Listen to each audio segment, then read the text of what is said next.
फिन्नार। फ़अऊज़ु बिल्लाहि मिनश्शैतानिर्रजीम। बिस्मिल्लाहिर्रहमानिर्रहीम। या अय्युहल्लज़ीना आमनुत्तक़ुल्लाह हक़्क़ तुक़ातिही वला तमूतुन्न इल्ला व अंतुम मुस्लिमून।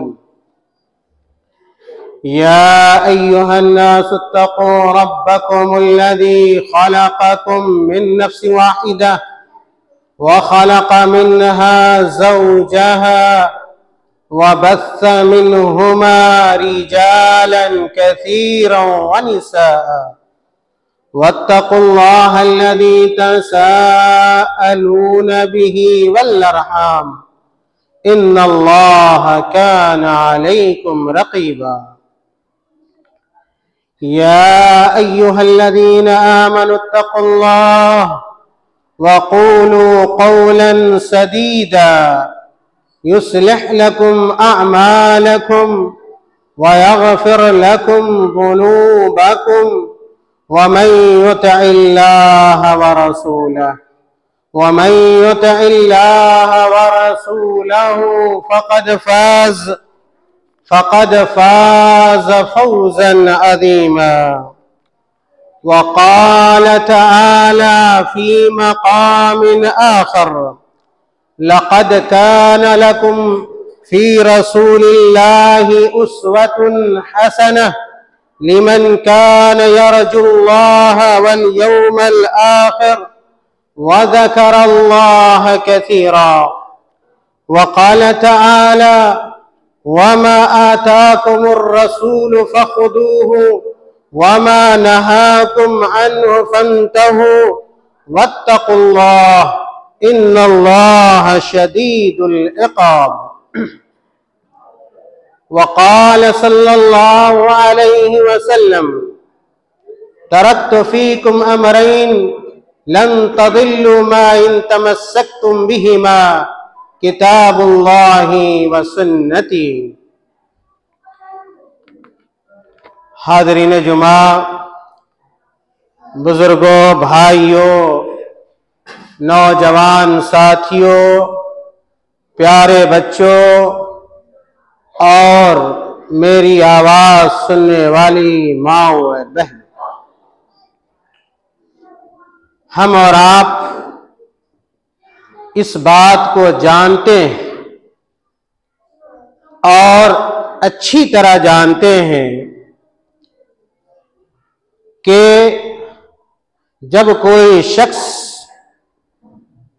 इस्लाम के दायरे में आ जाता है,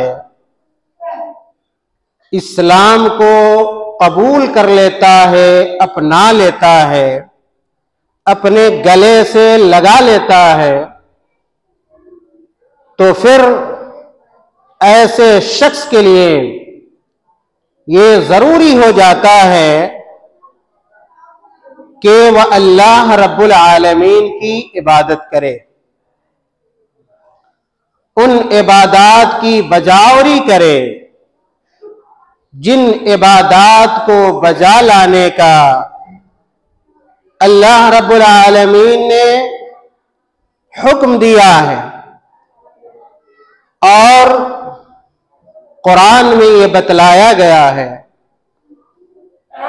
कि अल्लाह रब्बुल इज़्ज़त ने तमाम इंसानों और तमाम जिन्नातों को इस दुनिया के अंदर इसी वजह से पैदा किया है कि दुनिया के सारे इंसान और दुनिया के सारे जिन्नात सिर्फ और सिर्फ अल्लाह रब्बुल आलमीन की इबादत करें। अल्लाह ताला ने कुरान करीम के अंदर बयान फरमाया, मुतअद्दिद जगहों पर, बहुत सारी जगहों पर इबादत का हुक्म दिया गया है। एक बड़ी मशहूर आयत है, अल्लाह ताला ने कहा वमा खलक़तुल जिन्ना वल इंसा इल्ला लियअबुदून। अल्लाह ताला ने कहा कि हमने जिन्नातों और इंसानों को पैदा नहीं किया है मगर किस काम के लिए कि वह हमारी ही इबादत करें। इस आयत से ये पता चला कि तमाम इंसानों और जिन्नातों के पैदा किए जाने का वाहिद मकसद अल्लाह ताला की इबादत है। अब सवाल ये आता है कि हम अल्लाह ताला की इबादत कैसे करें। हमारे लिए जरूरी है कि हम अल्लाह रब्बुल आलमीन की वैसी ही इबादत करें जिस तरह अल्लाह ताला ने या अल्लाह के रसूल सल्लल्लाहु अलैहि वसल्लम ने इबादत करने का हुक्म दिया है। अगर हमारी इबादत वैसी नहीं होगी जो अल्लाह का मंशा है या अल्लाह के रसूल सल्लल्लाहु अलैहि वसल्लम का तरीका है, तो याद रख लीजिए कि वैसी इबादत अल्लाह रब्बुल आलमीन की यहां मकबूल नहीं होती। इबादत के ताल्लुक से अहले इल्म ने यह लिखा है कि इबादत के मामले में असल यह है कि हर तरह की इबादत बातिल है, इल्ला ये कि उस इबादत के होने की दलील कुरान और हदीस के अंदर पाई जाए।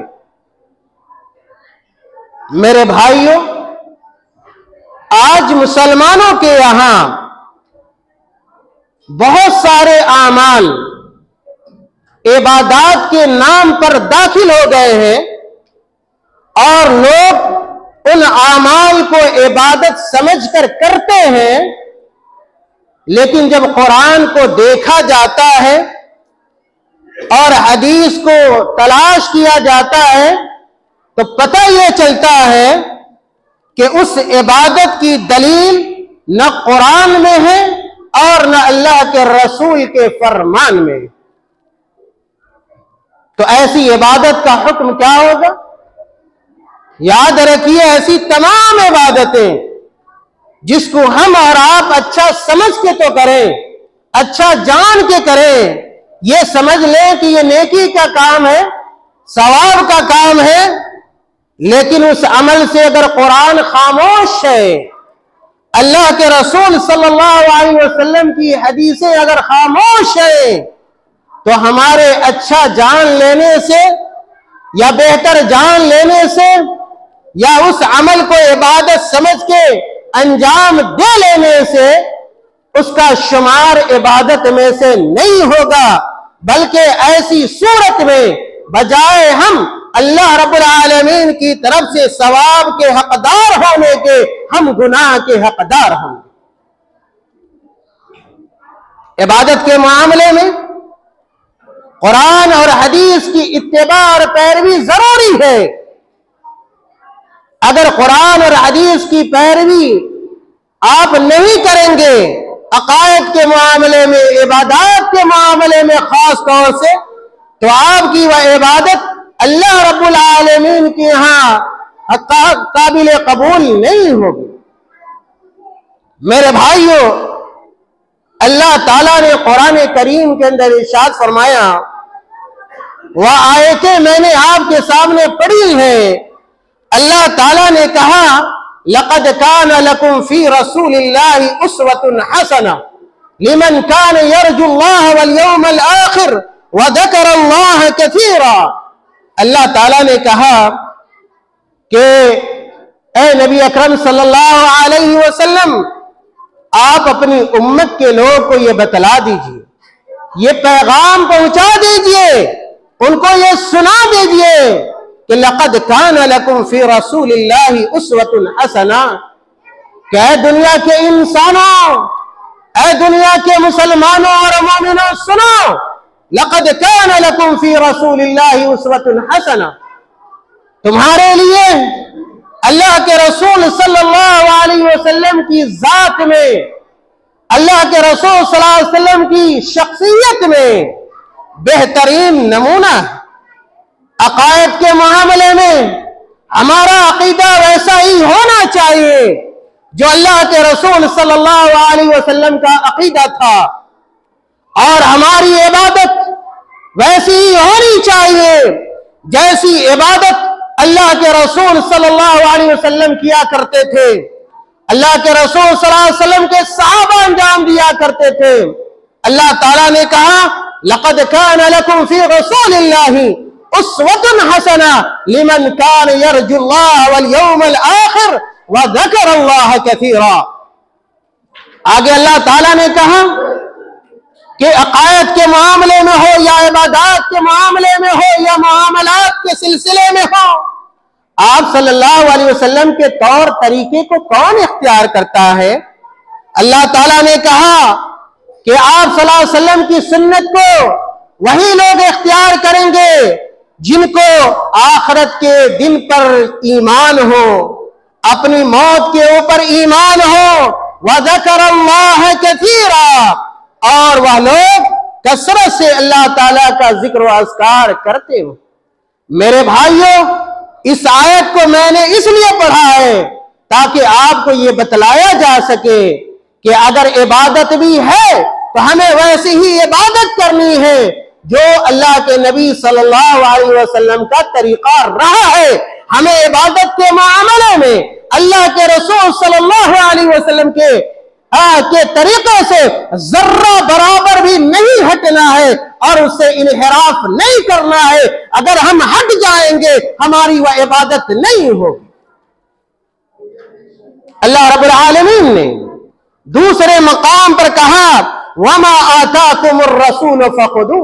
ऐ दुनिया के लोगों, ऐ दुनिया के मुसलमानों, ऐ दुनिया के अब बसने वालों सुनो, वमा आताकुमुर रसूल फखुदू। रसूल सल्लल्लाहु अलैहि वसल्लम जो तुम्हें दे उन चीजों को तुम ले लो, वमा नहाकुम अन्हु फंतहू। और रसूल सल्लल्लाहु अलैहि वसल्लम जिन बातों से तुम्हें रोक दे, मना कर दे, उन चीजों से तुम रुक जाओ, बाज आ जाओ। पता क्या चला? पता ये चला कि एक मुसलमान हर हाल में अल्लाह के रसूल सल्लल्लाहु अलैहि वसल्लम की सुन्नत और आप सल्लल्लाहु अलैहि वसल्लम के तरीके का पाबंद होता है। वमा आताकुमुर रसूल फखुदूह वमा नहाकुम अन्हु फंतहू वत्तकुल्लाह। आगे अल्लाह ताला ने डराया और कहा, डर जाओ। अगर तुम लोग रसूलुल्लाह सल्लल्लाहु अलैहि वसल्लम की सुन्नत की पैरवी नहीं करोगे, अगर रसूलुल्लाह सल्लल्लाहु अलैहि वसल्लम की बातों को नहीं मानोगे, तो फिर क्या होगा? वत्तकुल्लाह इन्नल्लाह शदीदुल इक़ाब। अल्लाह ताला जब पकड़ने पे आ जाता है, कैसे कैसे लोगों को पकड़ लेता है। अल्लाह ताला की ताकत से बढ़कर हमारी और आपकी ताकत नहीं हो सकती। दुनिया में कैसे कैसे ताकतवर लोग आए, दुनिया से चले गए, उनका नामो निशान भी है दुनिया के अंदर मौजूद नहीं है। अल्लाह ताला डरा रहा है हमें। वत्तकुल्लाह, अगर रसूल सल्लल्लाहु अलैहि वसल्लम की इक्तिदा नहीं करोगे, पैरवी नहीं करोगे तमाम मामलात में, इन्नल्लाह शदीदुल इक़ाब, तो अल्लाह ताला सख्त गिरफ्त करने वाला है और सजा देने वाला है। मेरे भाइयों, दोनों आयतों का पैगाम ये है, दोनों आयतें हमें ये बतला रही हैं, हमें ये समझा रही हैं कि एक मुसलमान हमेशा कुरान और हदीस का पाबंद होता है। हर अमल को कुरान और हदीस के मीज़ान पर, तराजू पर रख कर तौलता है, देखता है। अगर उस तराजू पे आ जाए, उस पर अमल करता है। अगर उस तराजू पे वह अमल नहीं आता, कुरान और हदीस के मेयार पे अगर वह अमल खड़ा नहीं उतरता है, चाहे वह अमल जितना ही अच्छा क्यों न हो, उसको तर्क कर देता है, उसको छोड़ देता है। मेरे भाइयों, अल्लाह के रसूल सल्लल्लाहु अलैहि वसल्लम की बहुत सारी हदीसें, जिन हदीसों से यह पता चलता है कि हमें हर मामले में, खास तौर से दीन के मामले में, शरीयत के मामले में, इबादत के मामले में अल्लाह के नबी सल्लल्लाहु अलैहि वसल्लम के नक्शे कदम को इख्तियार करना है। दो हदीसें सुनाता हूं, सुनिए। अल्लाह के नबी सल्लल्लाहु अलैहि वसल्लम के बारे में मालिक इब्न हुवैरिथ रज़ियल्लाहु ताला अन्हु कहते हैं, मालिक इब्न हुवैरिथ अल्लाह के नबी सल्लल्लाहु अलैहि वसल्लम के सहाबी हैं, साथी। कहते हैं मालिक इब्न हुवैरिथ रज़ियल्लाहु ताला अन्हु अतैना इला नबी सल्लल्लाहु अलैहि वसल्लम। मालिक इब्न हुवैरिथ कहते हैं कि हम लोग अल्लाह के नबी सल्लल्लाहु अलैहि वसल्लम के पास आए। वनहनु शबबतुन मुतकारिबूना, और कहते हैं मालिक इब्न हुवैरिथ रज़ियल्लाहु ताला अन्हु कि हम लोग जो अल्लाह के नबी के पास गए, हम लोग नौजवान थे, हम लोग बिल्कुल शबाब थे, नौजवान थे, और हम लोग की उम्रें तकरीबन बराबर बराबर थी, तकरीबन हम लोग हम उम्र थे। आगे कहते हैं फ़अक़मना इंदहु 20 यौमन व लैलतन। मालिक इब्न हुवैरिथ कहते हैं कि हम लोग अल्लाह के नबी के पास गए और अल्लाह के नबी के पास 20 दिन और 20 रातें हमने गुजारी वहां, यानी अल्लाह के नबी सल्लल्लाहु अलैहि वसल्लम के यहाँ मेहमान बनकर रहे 20 दिनों तक और 20 रातों तक। और आगे कहते हैं मालिक इब्न हुवैरिथ रज़ियल्लाहु ताला अन्हु कि वकान रसूलुल्लाह सल्लल्लाहु अलैहि वसल्लम रहीमन रफीका। अल्लाह के नबी सल्लल्लाहु अलैहि वसल्लम के बारे में उनके साथी कहते हैं कि अल्लाह के रसूल सल्लल्लाहु अलैहि वसल्लम निहायत रहमदिल इंसान थे, निहायत रहमदिल इंसान, इतने बड़े इंसान, रसूलुल्लाह है, सैयदुल अंबिया व रसूल है, इतने बड़े इंसान है, नबुव्वत और रिसालत का ताज उनके सर के ऊपर सजाया गया है। उनका मामला क्या है, उनका अखलाक क्या है, उनका किरदार क्या है, उनके दोस्तों से सुन लीजिए और पूछ लीजिए। कहा अल्लाह के रसूल सल्लल्लाहु अलैहि वसल्लम के बारे में वकान रसूलुल्लाह सल्लल्लाहु अलैहि वसल्लम रहीमन, अल्लाह के नबी सल्लल्लाहु अलैहि वसल्लम निहायत रहमदिल इंसान थे, और रफीकन, और अल्लाह के नबी सल्लल्लाहु अलैहि वसल्लम निहायत नर्म और रवी इख्तियार करने वाले थे, आसानी इख्तियार करने वाले थे। आगे कहते हैं फलम्मा ज़न्ना अन्ना क़द इश्तहीना अहलना। मालिक इब्न हुवैरिथ कहते हैं कि हम लोग 20 दिन अल्लाह के नबी के पास रहे और अल्लाह के नबी को बड़ा रहम दिल पाया, बड़ा नरमी करने वाला पाया। कहते हैं कि फलम्मा ज़न्ना अन्ना क़द इश्तहीना अहलना, कि जब अल्लाह के नबी को यह महसूस हुआ कि हम लोग अपने अहलो अयाल से मिलने की ख्वाहिश रखते हैं, हम लोग अल्लाह अपने अहलो अयाल से, अपने घर वालों से मिलने और मुलाकात की ख्वाहिश रखते हैं, तो अल्लाह के नबी ने पूछा, ये होता है किरदार, किसका किरदार? उस इंसान का जिसके मातिहत कुछ लोग हों, जिसके मातिहत कुछ लोग हों, हमेशा उनकी खबरगिरी करता है, उनके हाल अहवाल को दरियाफ्त करता है, उनके सुख दुख का साथी बना रहता है। अल्लाह के रसूल को देखिए, अल्लाह के रसूल ने पूछा अपने सहाबा से, कहते हैं मालिक इब्न हुवैरिथ सअलना अम्मन तरकना बअदना। अल्लाह के नबी ने पूछा हम लोगों से कि बताओ कि तुम लोगों ने अपने घर में किन किन लोगों को छोड़ा है, किन किन लोगों को छोड़ा है, तुम्हारे घर में कौन कौन लोग हैं? मालिक इब्न हुवैरिथ कहते हैं फअख़बरनाहु, तो हम लोगों ने अपने घर वालों के बारे में बतलाया कि हमने अपने बाप को छोड़ा है, माँ को छोड़ा है, भाई को छोड़ा है, बीवी को छोड़ा है, फला लोगों को छोड़ा है। जब अल्लाह के नबी ने यह सुना तो कहा अल्लाह के नबी ने इरजिउ इला अहलिकुम, इरजिउ इला अहलिकुम, ऐ मेरे सहाबा अब तुम अपने घर वालों के पास चले जाओ। 20 दिन हो गए हैं, तुम अपने घर वालों के पास चले जाओ। मेरे भाई यहाँ पर रुक कर सोचिए, वालों जो 1 साल 2 साल 5 साल ये माश के चक्कर में और पैसे के चक्कर में अपने घर वालों को छोड़ कर रहते हैं।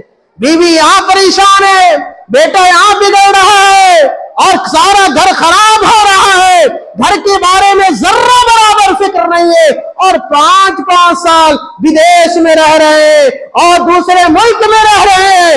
ऐसे नौजवानों को होश का नाखून लेना चाहिए। मेरे भाइयों कहते हैं कि अल्लाह के नबी ने कहा इरजिउ इला अहलीकुम, कि तुम लोग अपने घर चले जाओ, फअकीमू फीहिम, और अपने घर वालों के माबैन रहो, अपने घर वालों के दरमियान रहो। इससे क्या पता चलता है? इससे यह भी पता चलता है कि जो घर के जिम्मेदार लोग हैं, जो घर के जिम्मेदार और सरपरस्त लोग हैं, गार्जियन लोग हैं, अपने घर में भी वक्त देना चाहिए, अपने घर में भी वक्त देना चाहिए। जिस तरह आपका घर के बाहर के लोगों से मुतालिक है, उससे कहीं ज्यादा आपकी जिम्मेदारी आपके घर वालों से मुतालिक भी है। घर में रहिए, घर में बाल बच्चों को दीन, इस्लाम, शरीयत की बातें बतलाइए। अल्लाह के नबी ने कहा वअकीमू फीहिम, अपने घर वालों में रहिए, वअल्लिमूहुम वमुरूहुम, और घर वालों को दीन की तालीम दीजिए।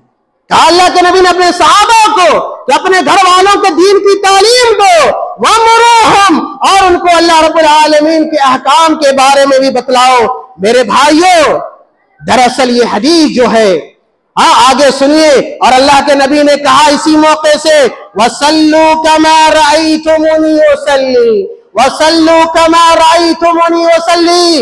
अल्लाह के नबी ने खास तौर से नमाज के बारे में बतलाया। नमाज इबादत, नमाज इबादत है, या एक इबादतों में से अहम तरीन इबादत है। देखिए अल्लाह के नबी क्या ताकीद फरमा रहे हैं। अल्लाह के नबी ने नमाज को अपने सहाबा की मर्जी और तबीयत के ऊपर नहीं छोड़ दिया कि जैसे चाहो वैसे नमाज पढ़ लेना, नहीं, इबादत है, और इबादत के मामले में हम कुरान और हदीस के पाबंद हैं। अल्लाह के नबी ने कहा वसल्लू कमा रअयतुमुनी उसल्ली, ऐ मेरे साहब अपने घर चले जाओ, और जब तुम नमाज पढ़ना तो वैसे ही नमाज पढ़ना जिस तरह तुमने हमें नमाज पढ़ते हुए देखा है।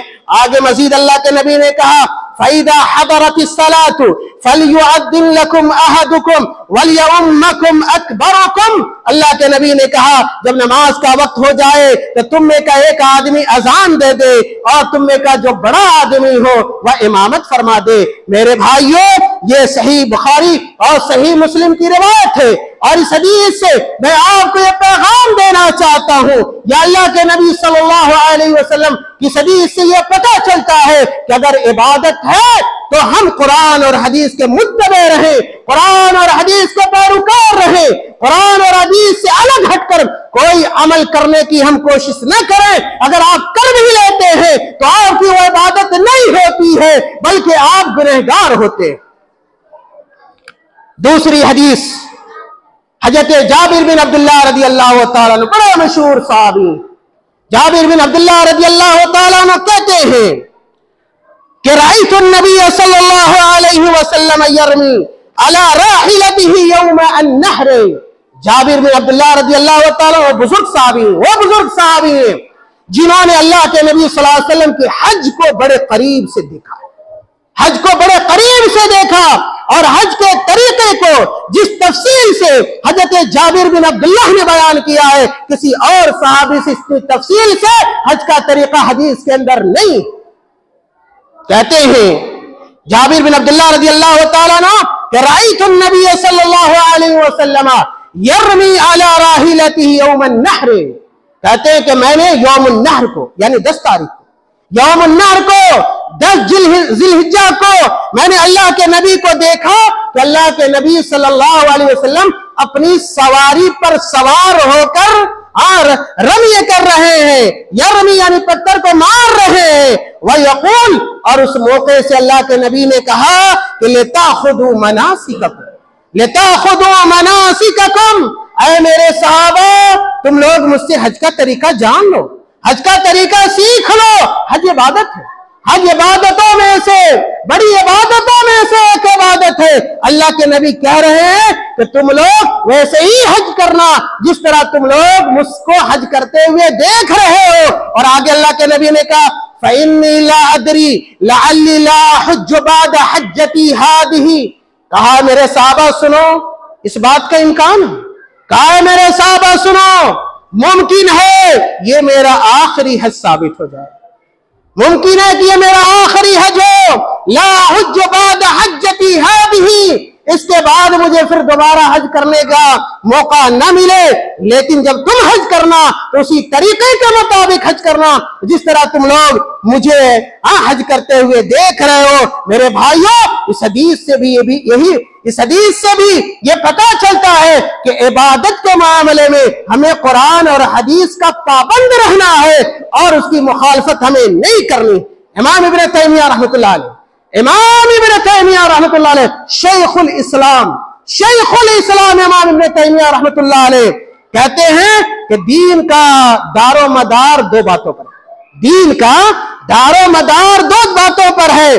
कौन सी दो बात है? कहते अल्लाह नअबुद इल्लल्लाह, अल्लाह नअबुद इल्लल्लाह, कि हम इबादत ना करें मगर किसकी? अल्लाह की। यानी अगर इबादत करें तो सिर्फ और सिर्फ अल्लाह की। वला नअबुदहु इल्ला बिमा शुरिया, और इबादत वैसे ही करें, अल्लाह की भी इबादत वैसे ही करें जो इबादत का तरीका मशरू है, जायज है, कुरान और हदीस से मालूम है।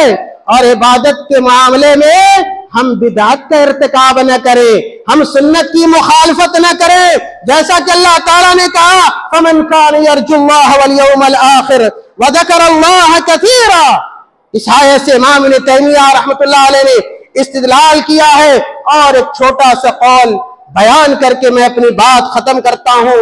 शेखुल इस्लाम इब्न तैमिया रहमतुल्लाह अलैह के दूसरे शागिर्द शेखुल इस्लाम इब्न तैमिया रहमतुल्लाह अलैह के सबसे बड़े और मशहूर शागिर्द इमाम इब्नुल क़य्यिम अल जौज़िया रहमतुल्लाह अलैह क्या कहते हैं? कहते हैं कि अन्नहु ला वाजिब इल्ला मा औजबहु, कि मुसलमान के ऊपर वही चीज वाजिब है जिसको अल्लाह ताला ने वाजिब करार दिया है। वला हरामुन इल्ला मा हर्रमहु, और वही चीज हराम है जिसको अल्लाह ने हराम करार दिया है। वला दीन इल्ला मा शरअहु, और दीन वही है जो मशरू है। वल अस्लु फिल इबादात, वल अस्लु फिल इबादात, और ये सुन लिया जाए कि इबादत के मामले में असल यह है कि हर तरह की इबादत बातिल है। अल-बुतलान हत्ता यक़ूम दलील अलल अम्र, इल्ला ये कि उस इबादत की कोई दलील हमें कुरान और हदीस में मिल जाए। मेरे भाइयों, बातें, आयतें, हदीसें बेशुमार है, लेकिन जुमा का वक्त बड़ा महदूद होता है, मुख्तसर होता है। दरअसल इन आयतों के जरिए और इन हदीसों के जरिए मैं आपको ये बतलाना चाह रहा था कि शाबान के महीने में, शाबान का महीना चल रहा है, खासतौर से औरतों के यहाँ इबादत के मामले में, इबादत के नाम पर बहुत सारे बिदअत को अंजाम दिया जाता है। 15वीं तारीख को कहा जाता है ये शबे बरात है, इसकी खास फजीलत है, कब्रिस्तान जाना चाहिए, चिरागा करना चाहिए, कुमकुमे लगाने चाहिए, हलवा बनाना चाहिए। मुर्दों की रूहें आती हैं और हमारे घरों में वह हलवा खाती हैं, जन्नत का खाना जोड़कर वह हलवा खाने आती हैं। इस तरह की बदअकीदगियां नौजवान मुसलमान मर्दों में है, लेकिन खास तौर से औरतों में है। औरतें क्योंकि दूसरे घरानों से ज्यादा आती हैं, शिर्क लेकर आती हैं, बिदअत लेकर आती हैं, खुराफात लेकर आती हैं, और इस तरह की चीजों को अपने घरों के अंदर मजीद क्या है और उसको उसमें इजाफा करती हैं। तो औरतों को सोचना चाहिए, समझना चाहिए कि इबादत वही है जो कुरान में है, और इबादत वही हो सकती है जो हदीस के अंदर है। शबे बारात की कोई फजीलत नहीं है, और इबादत के लिए अगर अल्लाह उसके रसूल ने किसी दिन और तारीख को खास नहीं किया है तो हम अपनी तरफ से खास नहीं कर सकते। मैंने हदीस पढ़ी थी, अल्लाह के नबी ने कहा था, तरक्तु फीकुम अमरैन लन तदिल्लु मा इन तमस्सक्तुम बिहिमा किताबुल्लाहि व सुन्नती। ऐ मेरे सहाबा, मैं चला जा रहा हूं अल्लाह से मुलाकात के लिए, लेकिन दो चीजें छोड़े जा रहा हूं। एक अल्लाह की किताब कुरान मजीद है, और दूसरी चीज मेरी सुन्नत है। जब तक तुम लोग कुरान और हदीस पर जमे रहोगे, पाबंदी से अमल करते रहोगे, तुम गुमराह नहीं हो सकते हो। इसलिए मेरे भाइयों, दुनिया व आखिरत की भलाई कुरान और हदीस की पैरवी में है, अल्लाह के रसूल की सुन्नत की इत्तिबार पैरवी में है। इसलिए हमें तौहीद पर कायम होना चाहिए, सुन्नत पर कायम होना चाहिए, और इस तरह के जो खुराफात है, इस तरह के जो बिदअत है जिसकी कोई दलील नहीं है, कोई हैसियत नहीं है, इन चीजों को अपनी जिंदगी में दाखिल करने की कोशिश नहीं करनी चाहिए, इसलिए कि बिदअत हर तरह की गुमराही है और गुमराही वह रास्ता है जो आदमी को जहन्नम तक ले जाता है। अल्लाह ताला हम तमाम लोगों को कहने सुनने से ज्यादा अमल करने की तौफीक अता फरमा दे। अल्लाह ताला हम तमाम लोगों को तौहीद के रास्ते पर कायम रहने की तौफीक अता फरमा दे। अल्लाह ताला हम तमाम लोगों को अपने नबी की सुन्नत का पाबंद रहने की तौफीक अता फरमा दे। अल्लाह ताला हमें बिदअत से बचाए, 15वें शाबान के खुराफात से बचाए, और जब तक हम जिंदा रहे हम कुरान और हदीस पर अमल करते रहे, और जब हमारा खात्मा हो ईमान पर हो। व आखिरु दावाना अनिल हम्दुलिल्लाहि रब्बिल आलमीन।